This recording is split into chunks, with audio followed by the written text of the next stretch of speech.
4 vezes na minha vida, vi pessoas inteligentes destruírem décadas de trabalho em questão de semanas. Não por azar, não por crises imprevistas, mas porque construíram toda a existência financeira sobre uma premissa que nunca foi verdade, a de que alguém cuidaria delas quando parassem de trabalhar. Em 1929, o Dow Jones perdeu 89% do seu valor entre setembro daquele ano e julho de 1932.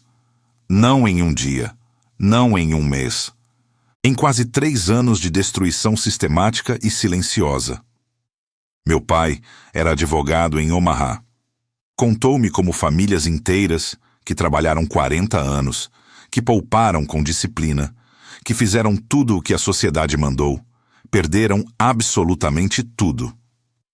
Não por serem imprudentes, mas porque confiaram em um sistema bancário que quebrou, em uma poupança que evaporou da noite para o dia, em uma promessa institucional que ninguém tinha a intenção real de cumprir. Essa lição de 1929 nunca abandonou minha forma de pensar. E durante os 70 anos seguintes, enquanto construía a Berkshire, junto ao Warren, observei com clareza quase dolorosa que cada nova geração repetia a mesma sequência de erros com uma precisão matemática que seria cômica se as consequências não fossem tão devastadoras. A premissa social dominante não mudou em 90 anos. Trabalhe 40 anos, deposite na Previdência ou no sistema de seguridade social. Confie no governo. E quando chegar aos 65, viverá tranquilo. É uma narrativa tão antiga, tão repetida, tão profundamente incrustada na cultura de classe média, que a maioria nunca para examinar se os números a sustentam. Eu parei. E o que encontrei foi brutal. Entre 1973 e 1981, a inflação média nos Estados Unidos foi de 8,9% ao ano. Não em um ano excepcional, em 8 anos consecutivos. Uma pessoa que se aposentou aos 65 em 1973 com $100 mil em aplicações de renda fixa, em 1981 tinha o equivalente em poder de compra a $45 mil. Perdeu 55% da sua capacidade de consumo sem que ninguém roubasse um centavo. O dinheiro continuava na conta. Os números continuavam lá. Mas o que podia comprar com eles tinha se reduzido a menos da metade. Isso não é teoria acadêmica. Isso aconteceu com milhões de pessoas reais que fizeram exatamente o que a sociedade mandou fazer. Agora compare isso com o comportamento do índice Standard & Poor's 500 nos 50 anos que vão de 1973 até 2023. 7% real anualizado, não nominal, real após a inflação. $1 investido em 1973 em um fundo de índice simples, sem gestão ativa, sem análise complexa, sem talento especial, tornou-se $29,70 em 2023 em poder de compra real. O mesmo dólar guardado em instrumentos de renda fixa conservadora tornou-se aproximadamente $2,20. A diferença entre $29,70 e $2,20 não é uma diferença de detalhe. É a diferença entre uma aposentadoria digna e uma existência de dependência financeira progressiva. Por que então 92% dos investidores individuais produzem rendimentos inferiores ao índice em períodos de 20 anos? Isso não é minha opinião. É o dado que a Dalbar documentou sistematicamente de 1994 até 2023. Quase 3 décadas de evidência acumulada demonstrando que a pessoa média não só não supera o mercado, como captura apenas 4,9% de retorno anual, enquanto o Standard & Poor's produz 7,8% no mesmo período. A diferença parece pequena expressa assim, mas aplique essa diferença de 2,9 pontos percentuais durante 30 anos sobre $100 mil e terá algo que muda toda a conversa. A 4,9%, 100 mil dólares tornam-se 416 mil em 30 anos. A 7,8%, esses mesmos 100 mil dólares tornam-se 972 mil.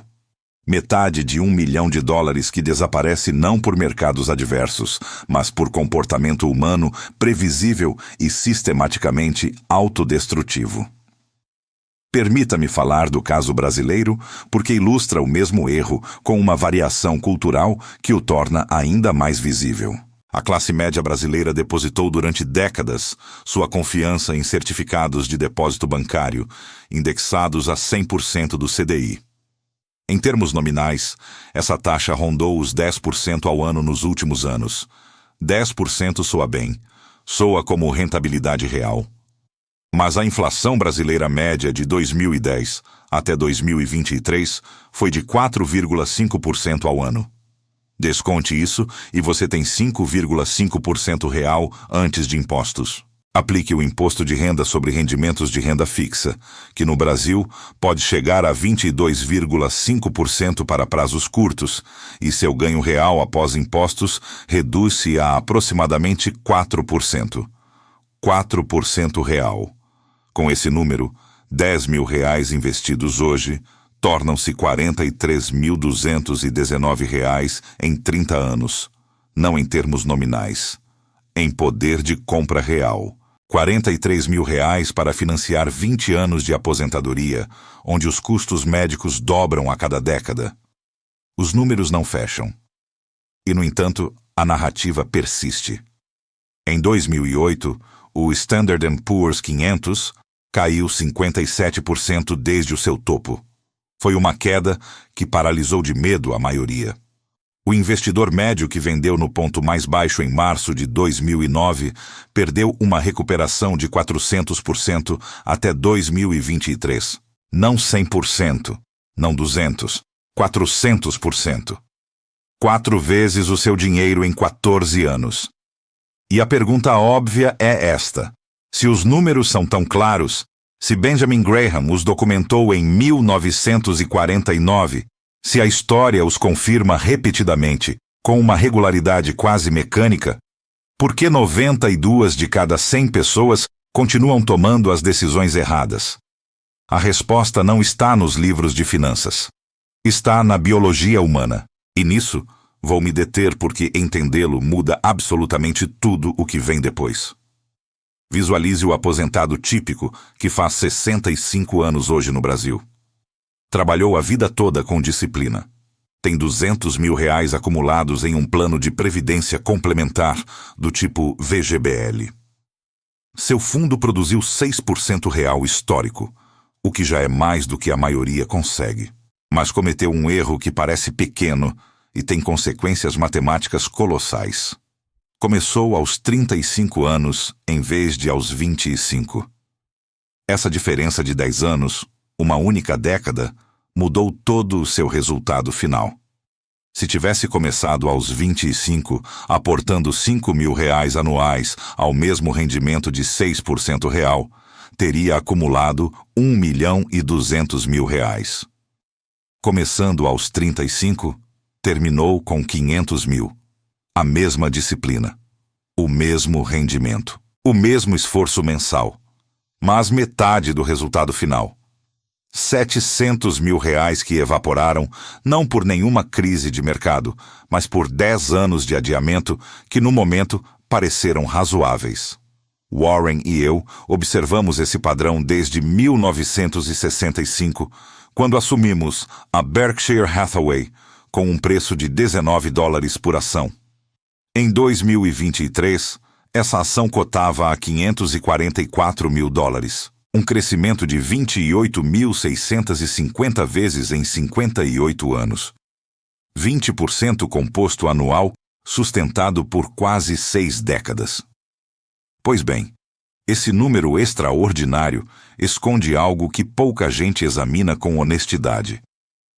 Em 19 de outubro de 1987, o mercado caiu 22% em um só dia.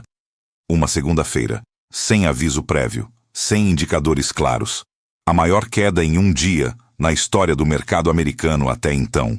Quem vendeu Berkshire naquele dia em pânico travou seu ganho até ali e perdeu os 36 anos seguintes, que geraram 98% do valor final. 98% de tudo o que a Berkshire valia em 2023 foi criado após o crash de 1987. Quem vendeu em pânico naquele dia não perdeu 22%. Perdeu 36 anos de juros compostos. Essa é a aritmética real do pânico financeiro que ninguém calcula no momento em que toma a decisão. Daniel Kahneman e Amos Tversky demonstraram em 1979, com precisão experimental, algo que eu tinha observado empiricamente por décadas. A dor psicológica de perder $100 é aproximadamente o dobro de intensa que o prazer de ganhar $100. Não é uma metáfora. É uma assimetria neurológica mensurável que explica por que o aposentado médio faz sistematicamente o contrário do que lhe convém. Em março de 2020, quando o Standard & Poor's caiu 34% em 33 dias pela pandemia, o investidor médio vendeu. Não todos, mas a maioria. E essa maioria perdeu uma recuperação de 100% nos 18 meses seguintes. No Brasil, o Ibovespa caiu 45% nesse mesmo período de março de 2020 e subiu 80% até o final de 2021. Quem vendeu no ponto mais baixo do pânico e esperou o mercado estabilizar antes de voltar, capturou talvez 20% dessa recuperação. Quem não vendeu, capturou os 80% completos. A diferença entre essas duas pessoas não foi inteligência. Não foi acesso à informação privilegiada. Foi a capacidade de tolerar o desconforto psicológico, de ver números vermelhos em uma tela sem agir sobre esse mal-estar. O aposentado médio escolhe renda fixa não porque analisou os números com rigor. Escolhe porque se sente seguro. Essa sensação de segurança tem um custo matemático que poucos se dão ao trabalho de calcular com honestidade. Entre 1945 e 1965, os títulos do Tesouro Americano produziram 2% real ao ano. As ações produziram 8% real. Em 40 anos, a 7% versus 4%, $10 mil investidos em ações tornam-se 149.752. Os mesmos 10 mil em renda fixa conservadora tornam-se 48.010. A diferença é $101.742, mais de 10 vezes o investimento original. Ou, para dizer em termos que aterrizam a abstração, aproximadamente o valor de uma casa modesta em muitas cidades latino-americanas. Essa diferença não é gerada por nenhum talento especial. É gerada unicamente pela decisão de tolerar a volatilidade temporária em vez de abraçar o conforto ilusório de rendimentos baixos, mas previsíveis. Durante a estagflação de 1973 e 1974, algo interessante aconteceu. Quem permaneceu em títulos de renda fixa perdeu 15% em termos reais. As ações também caíram, 48% no Standard & Poor's. Mas as ações voltaram. Em 1982, 8 anos depois, quem tinha mantido posição no mercado acionário e reinvestido dividendos estava no positivo. Quem permaneceu em renda fixa durante toda aquela década ainda não tinha recuperado seu poder de compra real. A renda fixa não protegeu. Simplesmente fez a destruição ser mais lenta e menos visível. E essa invisibilidade é precisamente o que a torna perigosa. Por que então a classe média persiste nessa escolha? Há uma resposta estrutural que vai além da psicologia individual. Do fim da Segunda Guerra Mundial até 1965, o boom econômico fez as ações subirem 11% ao ano em termos nominais. Mas a década seguinte, a estagflação dos 70, destruiu essa confiança em uma geração completa de investidores americanos que viram seus portfólios colapsarem em termos reais. Essa geração traumatizada migrou massivamente para a renda fixa e transmitiu esse medo aos filhos como se fosse sabedoria financeira. No Brasil, o processo foi ainda mais violento. Durante os anos 80, a inflação chegou a 300% ao ano.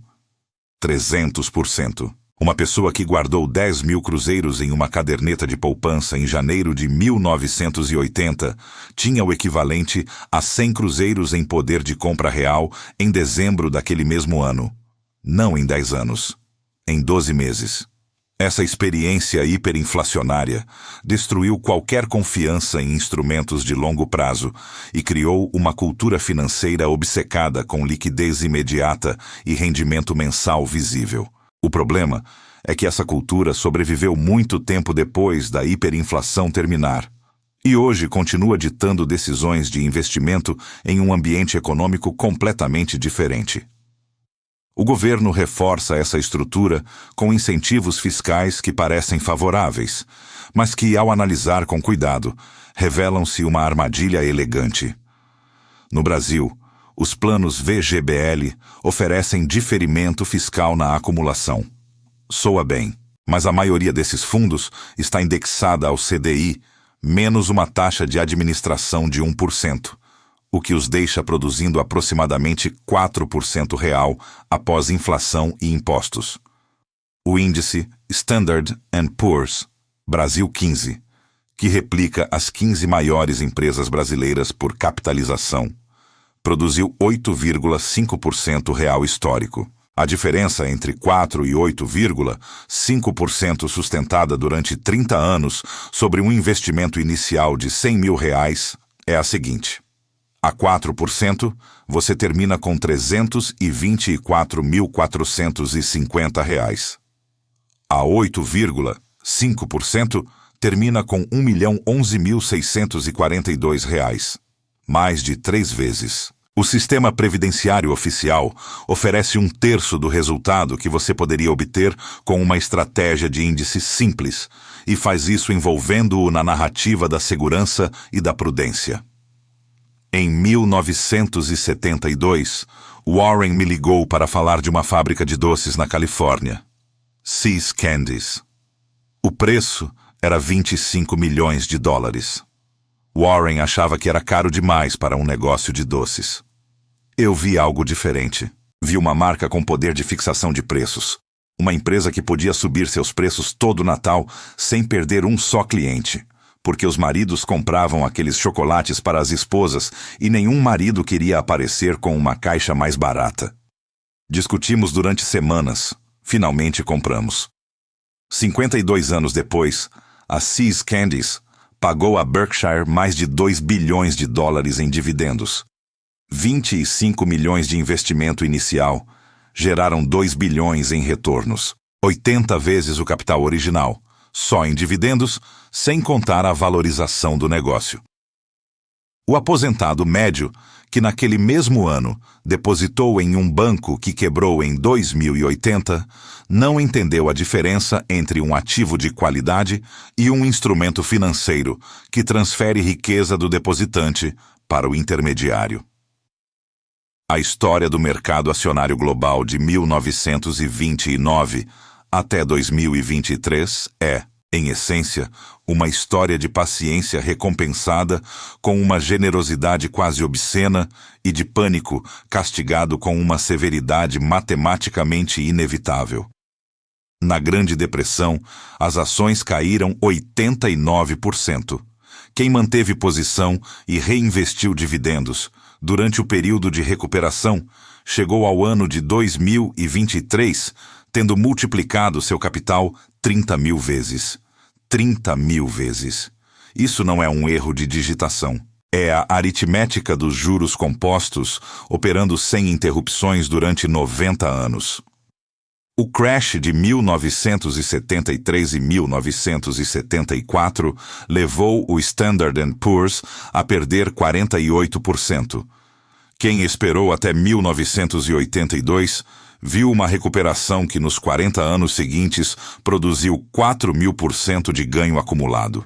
No Brasil, entre 1997 e 2002, o Ibovespa caiu 60% entre a crise asiática, a crise russa e o efeito tango argentino. Quem permaneceu investido e não vendeu, capturou uma alta de 1.000% entre 2003 e 2010. 1.000% em 7 anos. 10 vezes o capital. Mas para capturar esses 1.000%, era preciso ter sobrevivido aos 60% de queda anterior sem vender. E aí, é exatamente onde os 92% falham. Não na estratégia. Não na seleção de ativos.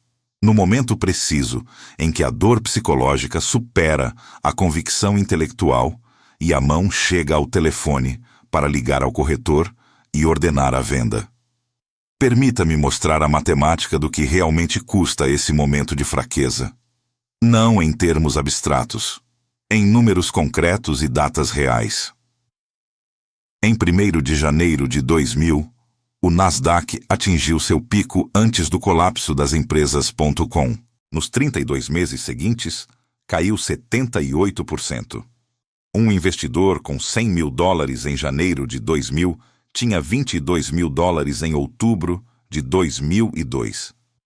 Se vendeu naquele ponto, cristalizou uma perda de $78 mil. Para recuperar esses 22 mil até os 100 mil originais, precisava de um ganho de 355%, não de 78%. Esse é o erro de cálculo que destrói a intuição do investidor médio. Acredita que uma perda de 50% se recupera com um ganho de 50%. Erro matemático brutal. Se você tem R$100 e perde 50%, sobram 50%. Para voltar a 100, precisa de exatamente 100% de ganho sobre esses 50%. O dobro do que perdeu, não o mesmo percentual. Esse erro de cálculo elementar faz com que milhões de aposentados subestimem sistematicamente o custo de vender nos momentos de pânico. Quem não vendeu o Nasdaq em outubro de 2002 e esperou até 2017, 15 anos, recuperou tudo e ainda ganhou 150% adicionais. 15 anos é muito tempo. Reconheço. Mas para alguém que se aposentou aos 55 em 2002, 15 anos de espera o levam aos 70 com seu capital íntegro mais ganho. Quem vendeu em pânico aos 55, chegou aos 70 com 22 centavos por cada dólar original. A diferença entre essas duas pessoas não foi inteligência financeira sofisticada, foi a capacidade de não fazer nada quando todo o seu instinto gritava para fazer algo. Agora vou te mostrar o erro que ninguém calcula, porque suas consequências são desconfortáveis demais para contemplar com honestidade. Não o erro de vender em pânico, que é visível e dramático, o erro invisível da inércia, o custo matemático de simplesmente esperar, de dizer, vou cuidar disso no ano que vem.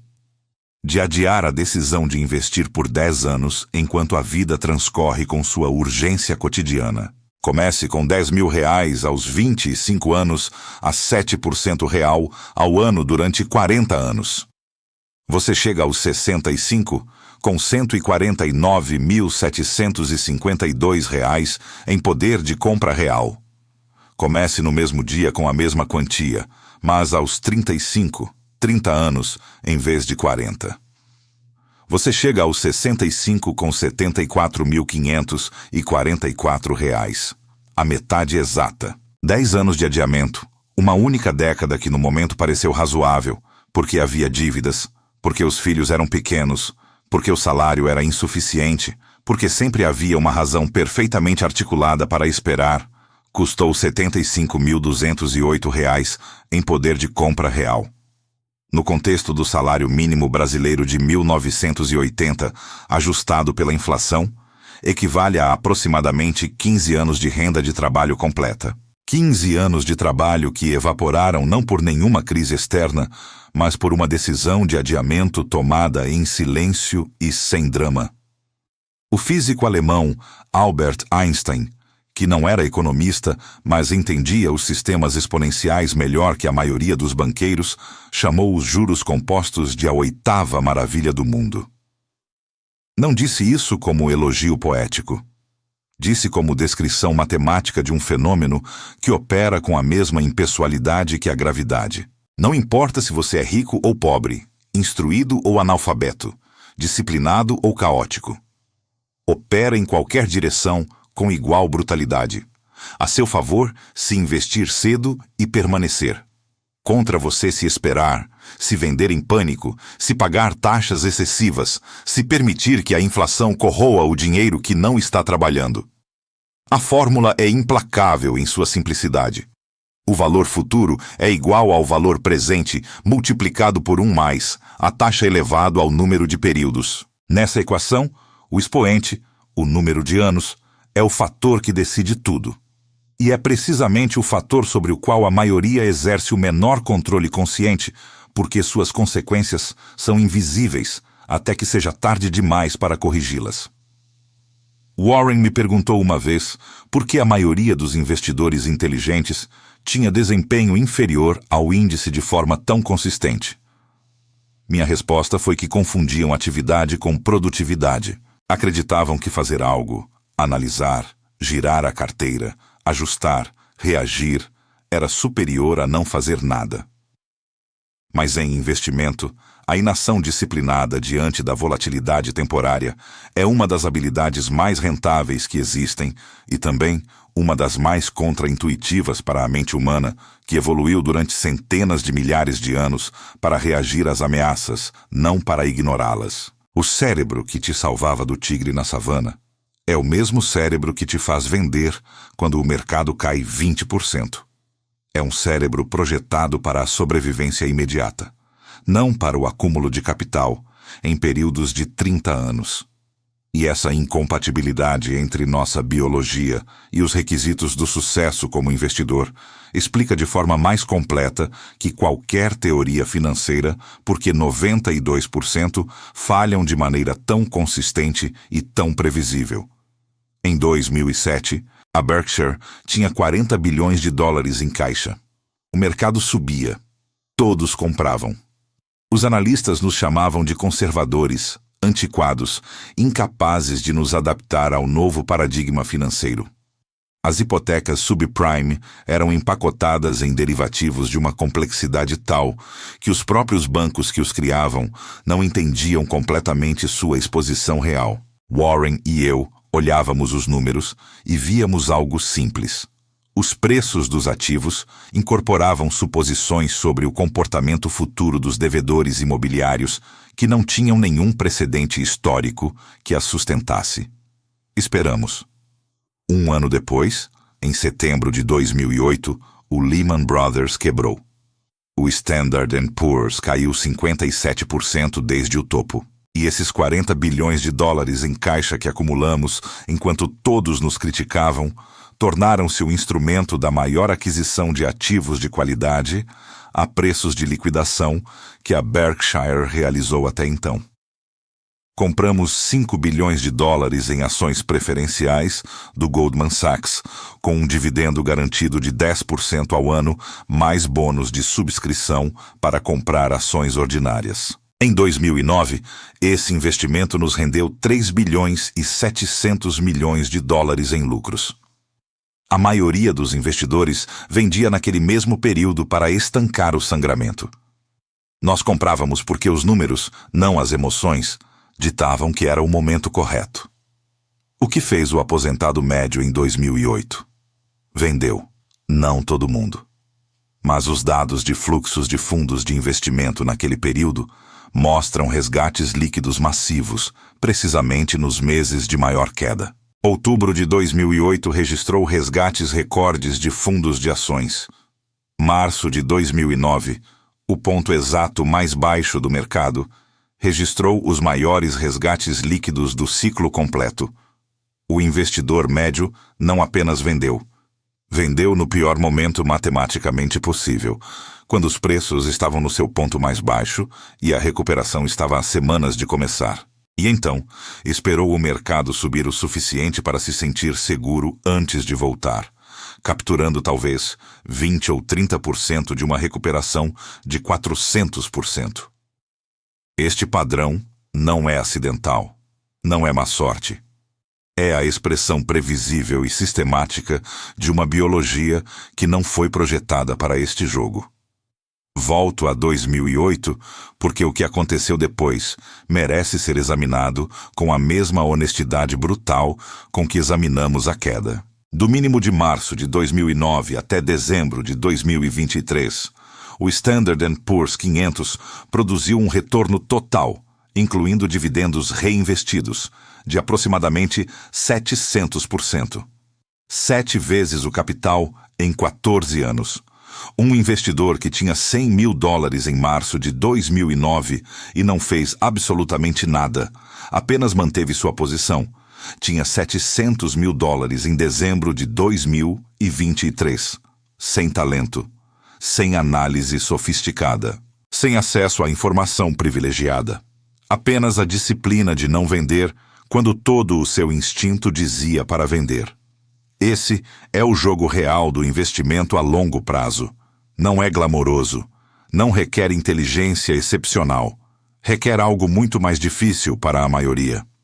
A capacidade de ficar sentado quieto enquanto o mundo parece desabar e confiar que os números que funcionaram durante 150 anos de história do mercado continuarão funcionando desta vez também. Não porque o futuro seja previsível, mas porque a alternativa, vender em pânico e esperar a calmaria, tem um custo matemático documentado que faz da volatilidade temporária o preço mais barato que existe para acessar retornos de longo prazo. Permita-me agora dissecar algo que o público financeiro quase nunca calcula com honestidade completa. O custo exato, em anos de trabalho humano, de cada ano perdido no processo de acumulação. Não em porcentagens abstratas, em tempo de vida real. Um trabalhador brasileiro que ganha o salário médio nacional de aproximadamente R$3 mil mensais em 2025, trabalha 12 meses para acumular R$36 mil brutos antes de impostos e gastos de subsistência. Esse mesmo trabalhador que adia em um ano a decisão de investir aos 30 anos não perde um ano de rendimento sobre seu capital atual. Perde, projetado para os 65 anos com 7% real, R$200 mil em poder de compra futuro. R$200 mil equivalem a 5,5 anos do seu salário bruto completo. Um ano de adiamento aos 30 anos custa 5 anos e meio de trabalho futuro. Esse é o preço real da inércia expresso na única moeda que não se pode recuperar: tempo de vida humana dedicado ao trabalho. Se a análise for aplicada aos 40 anos, o custo por ano de adiamento sobe. Aos 40, cada ano de atraso para começar a investir custa aproximadamente R$120 mil projetados, equivalentes a 3 anos e 4 meses de salário. O efeito dos juros compostos torna-se menos generoso à medida que o horizonte temporal encurta, não porque sua mecânica mude, mas porque tem menos tempo para operar. Aos 50, um ano de adiamento custa aproximadamente R$60 mil projetados. A curva não é linear, é exponencial no sentido inverso, e essa assimetria explica por que a década entre os 25 e os 35 anos é matematicamente a mais valiosa de toda a vida financeira de uma pessoa, independentemente de quanto dinheiro ganhe nesse período. Na Berkshire, nunca pagamos dividendos, nem um centavo desde que Warren assumiu o controle em 1965. Esta decisão, que à primeira vista parece desfavorável para o acionista, é na verdade a expressão mais pura da lógica dos juros compostos aplicada à gestão empresarial. Cada real que a Berkshire gera em lucros e que poderia distribuir como dividendo, se em vez disso for reinvestido em negócios que produzam retornos superiores ao custo de capital, cria mais valor para o acionista do que se esse real chegasse às suas mãos e pagasse impostos antes de poder ser reinvestido. Entre 1980 e 2023, o valor por ação da Berkshire cresceu 3.787 vezes. 3.787. $1 investido na Berkshire em 1980 valia $3.787 em 2023. Esse resultado não provém de mágica. Provém de 4 décadas de juros compostos sem interrupções, sem distribuições que reduzam a base de capital, sem decisões de curto prazo que sacrifiquem o longo prazo.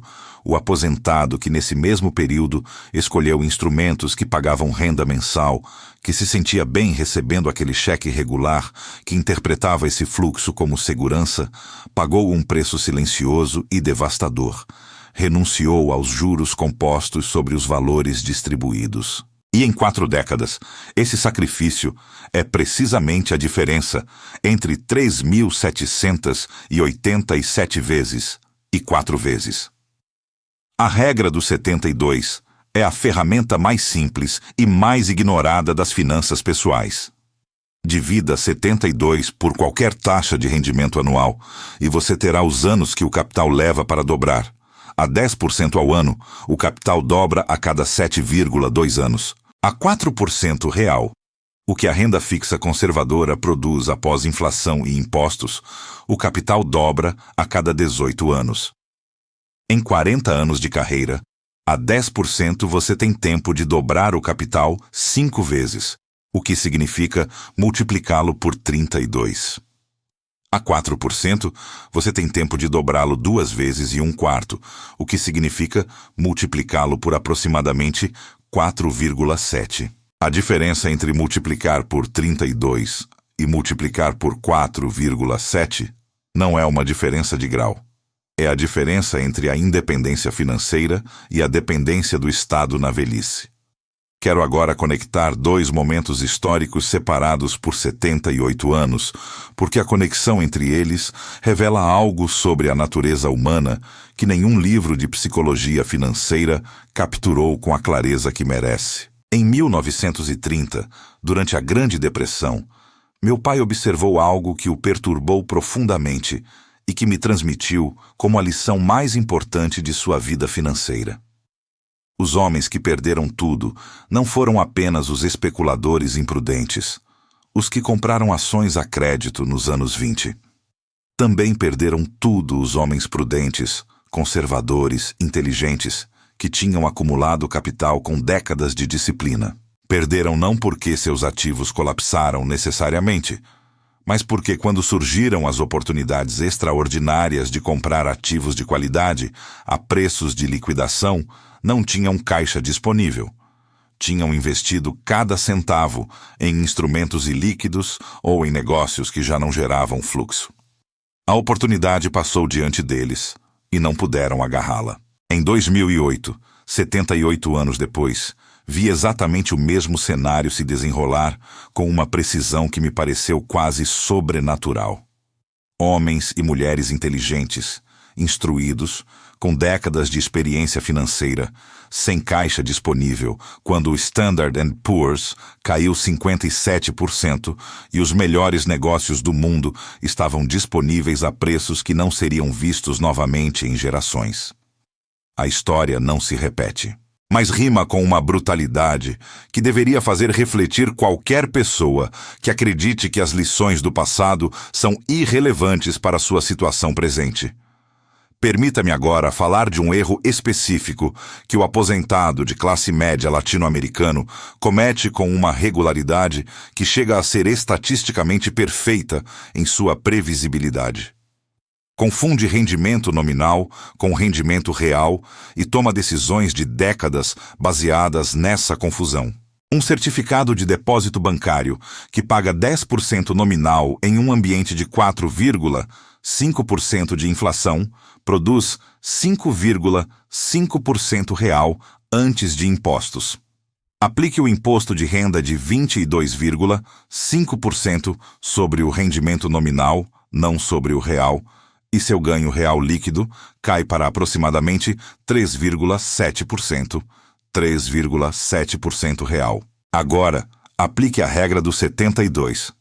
A 3,7%, o capital dobra a cada 19,4 anos.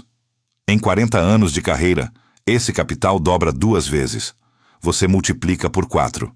Enquanto isso, uma carteira de ações de qualidade produzindo 7% real líquido dobra a cada 10,3 anos e em 40 anos dobra 3 vezes e meia, multiplicando-se por 11,4.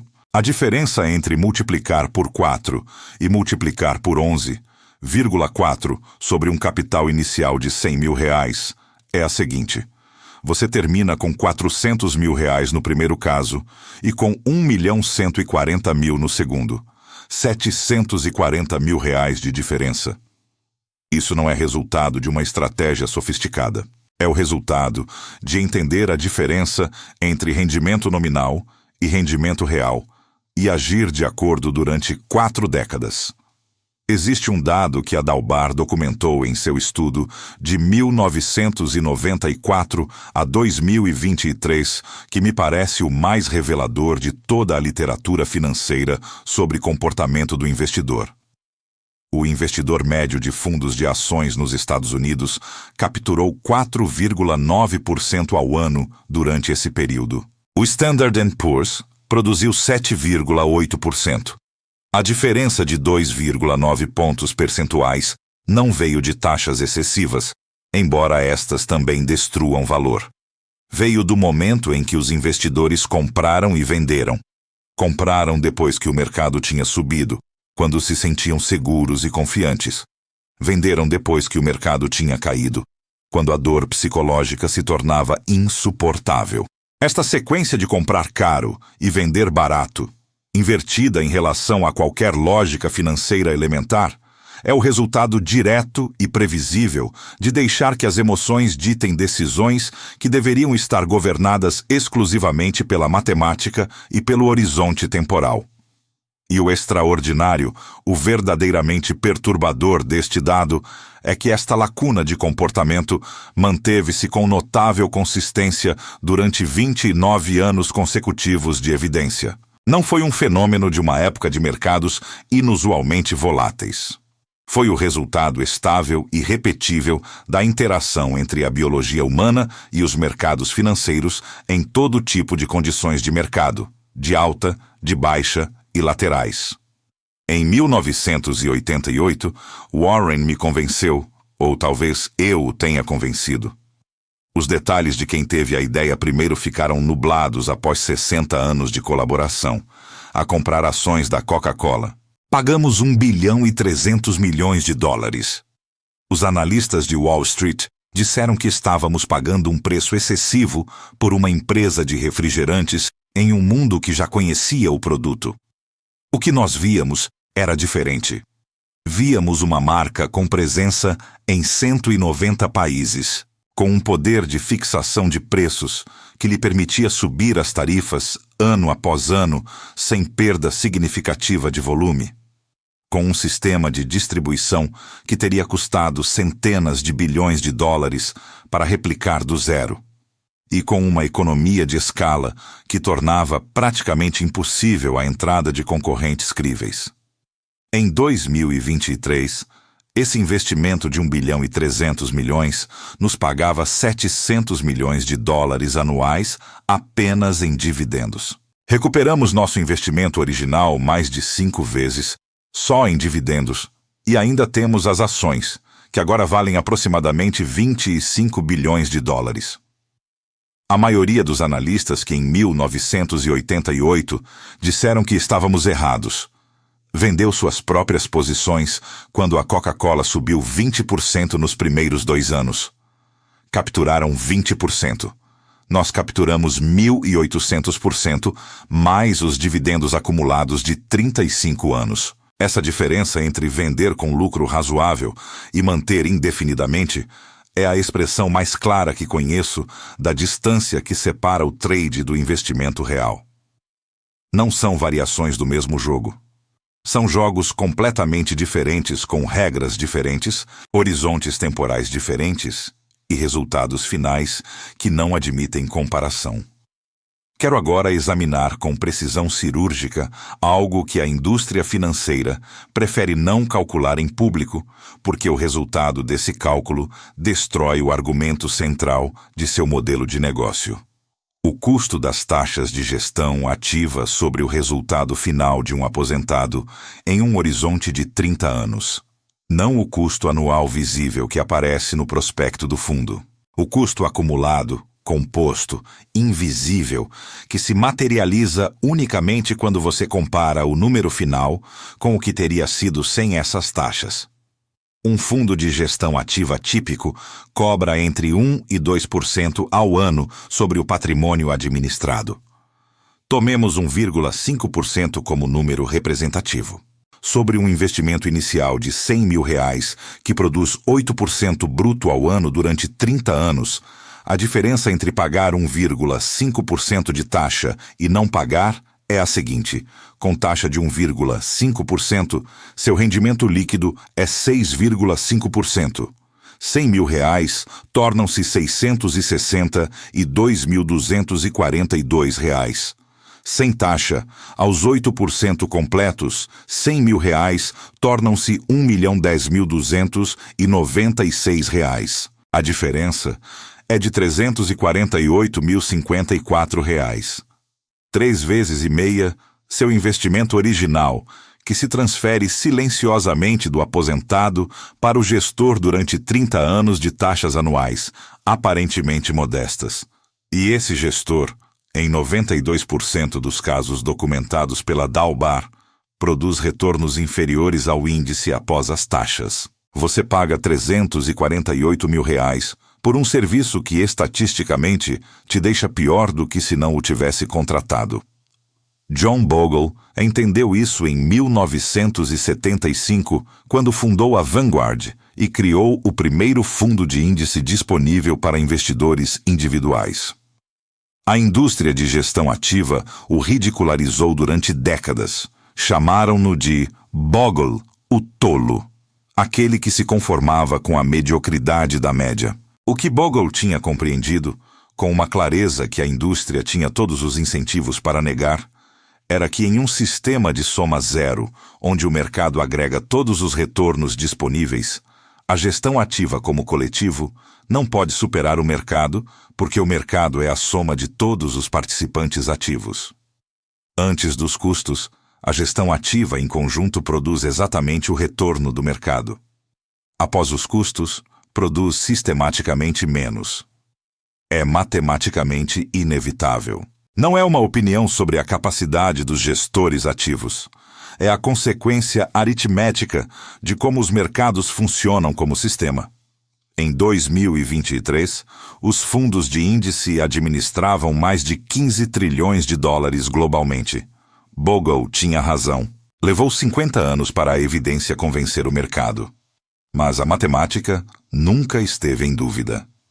Há uma escolha binária no centro de toda esta conversa, que a maioria evita nomear com a clareza que merece, porque nomeá-la obriga a tomar uma posição incômoda.